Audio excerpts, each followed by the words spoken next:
Hey folks, Fox here. We have Space Wolves versus Eldar.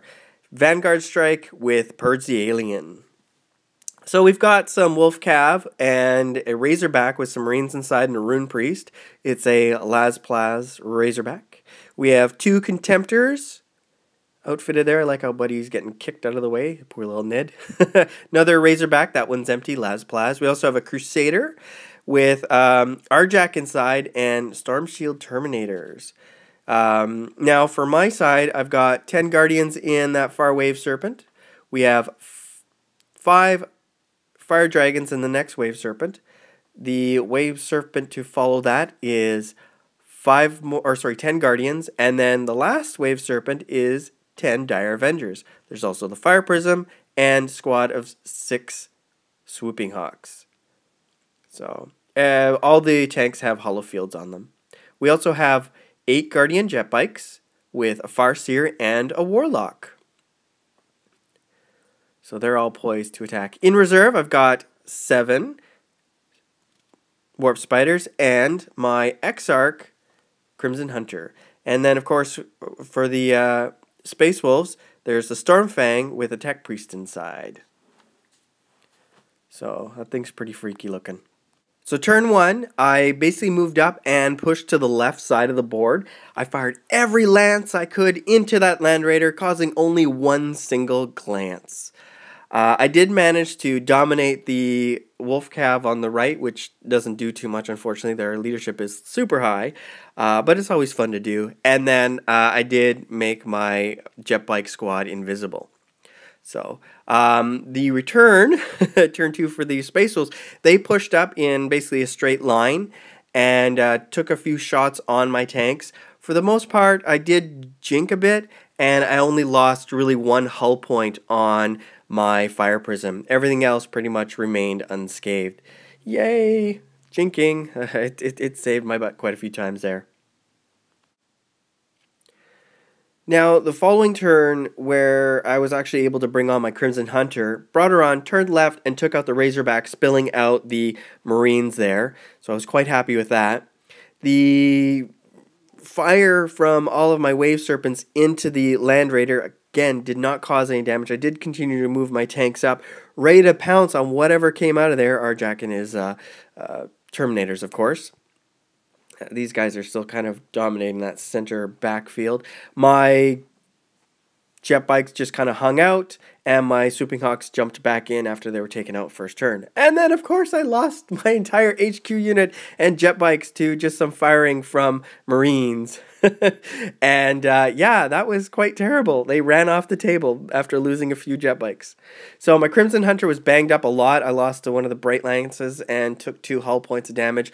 Lost a Swooping Hawk and just jinked for the most part from fire from everything else onto my tanks.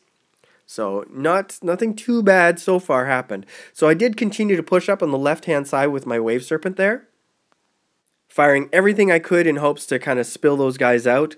These guys continue to slog up along the end of the table there.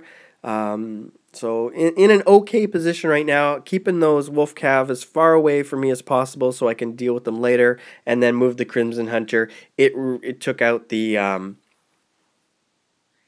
Razorback there.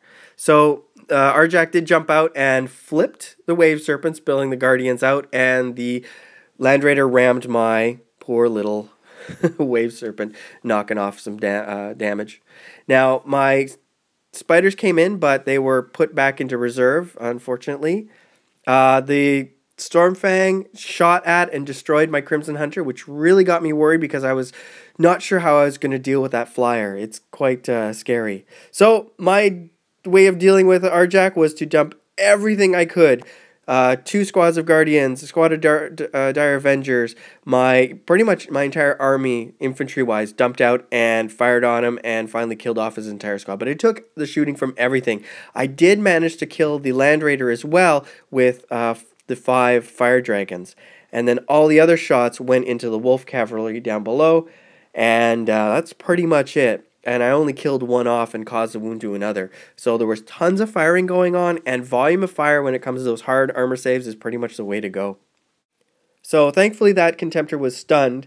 The other one moved up and started firing on my Swooping Hawks, killing off a few of them. They went to ground. Some more shooting went on the Warp Spiders. I did lose quite a few of them too. Now, the Wolf Cavalry moved up and managed to destroy that Wave Serpent. They just flipped it over. If you're heading against Wave Serpent spam, just assault them because they go down really fast. So this is like turn 6, so things are like, eee. So we'll see how things go with this next group. So I dropped or pulled down all of my Guardians and my Dire Avengers to shoot on the Wolf Cav to kill them off. Fire Dragons tried to move up to shoot at the Contemptor, didn't cause any damage. And we did manage to fire every tank I could up into the Stormfang and did manage to destroy it, and it flew back and exploded in the ground behind. So quite happy with that result because that thing terrified me. So the Space Wolves continued up along the top of the board there, firing in on my Fire Dragons, killing off a few of them, but one survived, thank goodness, and he did pass his leadership check. So for the most part, it did end there. I didn't lose any more units. So overall, it was a crazy battle. I wasn't sure where things were going to go until the very last turn. And it did kind of end with a close victory. If it wasn't for me taking out that Storm Raven and having someone inside it, I think I would have had a lot of trouble. So it did end with an Eldar victory of 9-6. So hopefully you guys enjoyed the report. I had a lot of fun playing against this incredible army. And just check out that little electrical diagram. That's awesome. Anyways, take her easy, folks, and I'll talk to you later. Bye now.